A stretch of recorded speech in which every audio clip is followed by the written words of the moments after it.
సుమన్ టీవీలో మీ business promotions కోసం ఈ కింది నెంబర్ను సంప్రదించగలరు.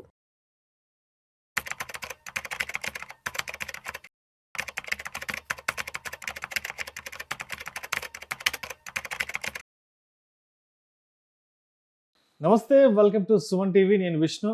ప్రస్తుతం నాతో పాటు certified financial planner doctor Bachchu Anil Kumar గారు ఉన్నారు. సార్తో మాట్లాడదాం.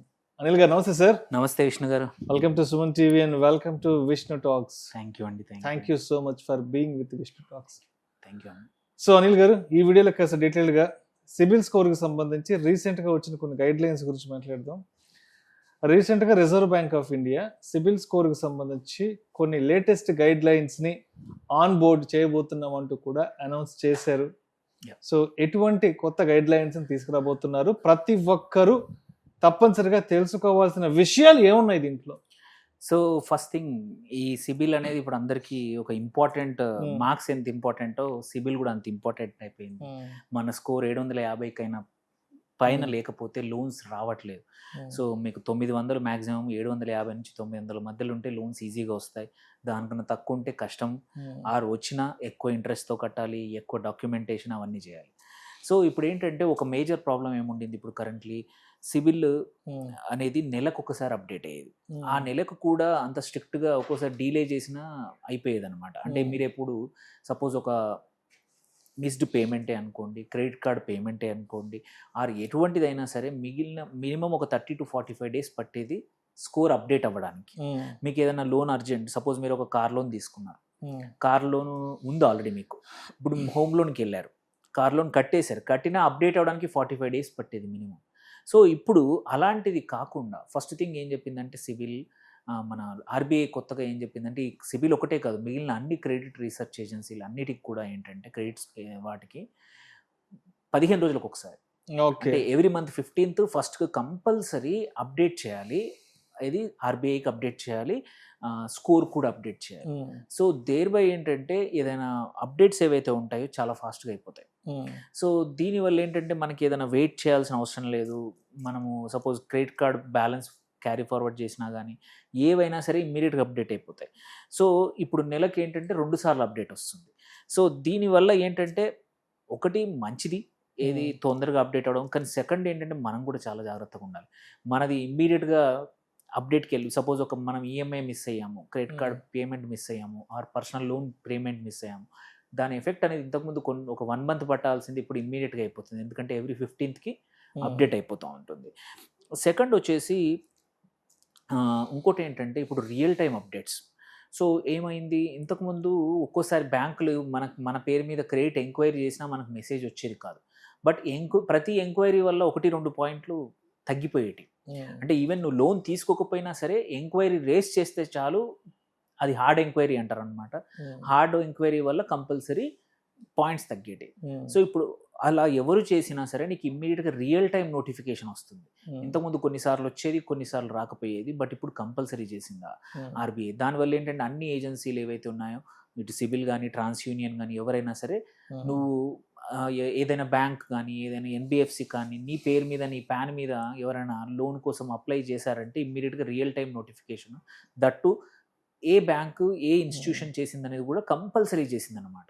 సో అదొక మేజర్ చేంజ్. దానివల్ల ఏంటంటే మనకి ఇబ్బందులు రాకుండా, మనం ఎవరైనా మనకు తెలియకుండా లోన్ అప్లై చేసినా అవి కూడా మనకి తెలిసిపోతాయి అన్నమాట రియల్ టైం. దాన్ని బట్టి మనం కంప్లైంట్ చేసుకుంటే మనం క్రెడిట్ స్కోర్ని కాపాడుకోవచ్చు.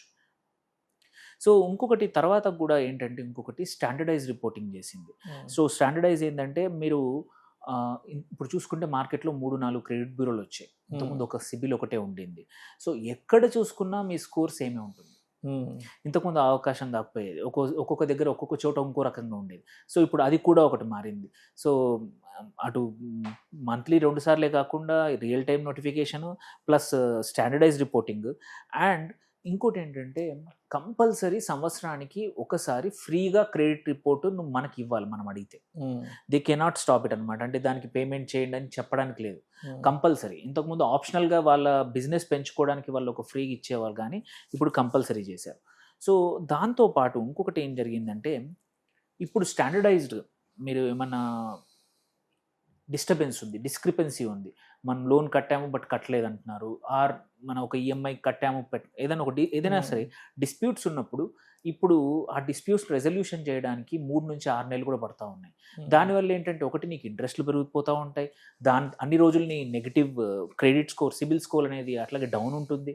అట్లా కాకుండా ఇప్పుడు ఏంటంటే కొత్తగా వచ్చిన వాళ్ళ ప్రకారం 30 డేస్లో కంపల్సరీ మనం ఏదైతే డిస్ప్యూట్ కోసం మనం అడ్రస్ చేసామో, గ్రీవెన్స్ కోసం కానీ పెట్టామో 30 రోజుల్లో కంపల్సరీ వాళ్ళు యాక్ట్ చేయాలి.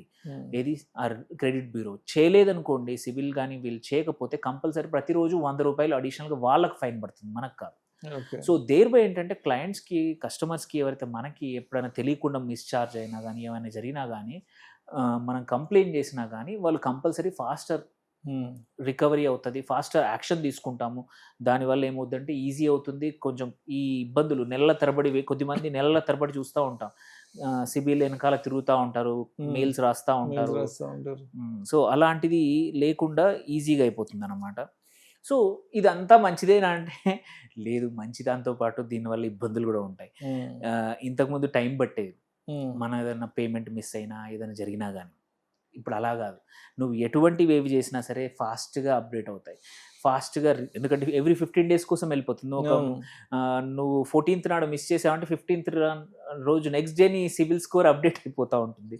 సో కొన్నిసార్లు ఇబ్బందులు కూడా ఉన్నాయి. సో మనం చేయాల్సింది ఏంటంటే ఇప్పుడు మాత్రం ఎస్పెషల్లీ కన్సిడరింగ్ ఈ కొత్త రూల్స్ తర్వాత కూడా చూసుకోవాల్సిందంటే ఫస్ట్ కూడా నెలకు 1-2 నెలలకు ఒకసారి మన సిబిల్ స్కోరు చెక్ చేసుకోవాలి. దానివల్ల ఏంటంటే మనకు తెలియకుండా ఏమైనా ఇట్లాగే లోన్ ఎంక్వైరీలు వచ్చాయా, ఏమైనా జరిగాయా, మిస్ప్లేస్ అయ్యాయా, మనం కడుతున్నామా, కరెక్ట్ కడుతున్నా కానీ వాడు అప్డేట్ చేస్తున్నాడా లేదా అనేది తెలుస్తుంది. ఒక్కోసారి మనం కార్డ్స్ క్లోజ్ చేస్తూ ఉంటాం, అకౌంట్స్ క్లోజ్ చేసినా చిన్న 10 పైసలు 20 పైసలు వదిలేసినా కానీ దానివల్ల పెద్దగా నెగిటివ్గా వెళ్తూ ఉంది. అవి కూడా ఉన్నాయా లేదా చెక్ చేసుకోవడం.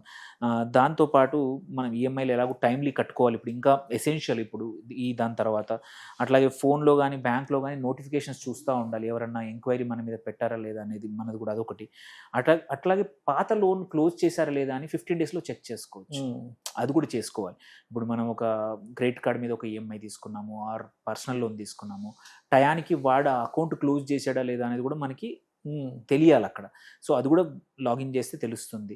సో ఇవన్నీ చేసుకోవడం, ఈ సిబిల్ ఏవైతే కొత్త రూల్స్ వల్ల ఒకటి మన కస్టమర్స్ ఎవరైతే ఎండ్ యూజర్స్ ఎవరైతే ఉన్నారో, లోన్ తీసుకుంటున్నారో ఎవరైతే వీళ్ళకు ఇబ్బందులు లేకుండా ఫాస్టర్గా ప్రాసెస్ అవ్వడానికి ఆర్బీఐ రూల్స్ తీసుకొచ్చింది. అండ్ క్రెడిట్ బ్యూరోలు కూడా ఇప్పుడు కొంచెం అకౌంటబిలిటీ పెరిగింది, ఎందుకంటే 30 రోజుల్లో చేయాలంటే మనకి ఫాస్ట్ అవుతుంది. సో ఇవి కొత్త రూల్స్. దీన్ని బట్టి మనం కూడా ధైర్యంగా, అంటే ఈ రూల్స్ తెలుసుకుంటే ఏంటంటే సిబిల్ కానీ, ట్రాన్స్యూనియన్ కానీ, ఇంకా వేరే క్రెడిట్ బ్యూరోలు ఎవరు డిలే చేసినా నువ్వు వాళ్ళని అకౌంటబుల్ చేయొచ్చు. ఏమైనా ఇబ్బంది ఉంటే ఆర్బీఐకి కూడా కంప్లైంట్ చేయొచ్చు. Thank you so much Anil గారు. రీసెంట్గా సిబిల్ స్కోర్కి సంబంధించి రిజర్వ్ బ్యాంక్ ఆఫ్ ఇండియా తీసుకొచ్చిన కొత్త డెవలప్మెంట్స్ గురించి చాలా చక్కగా తెలియజేశారు. థ్యాంక్ యూ సో మచ్ అండి. Thank you.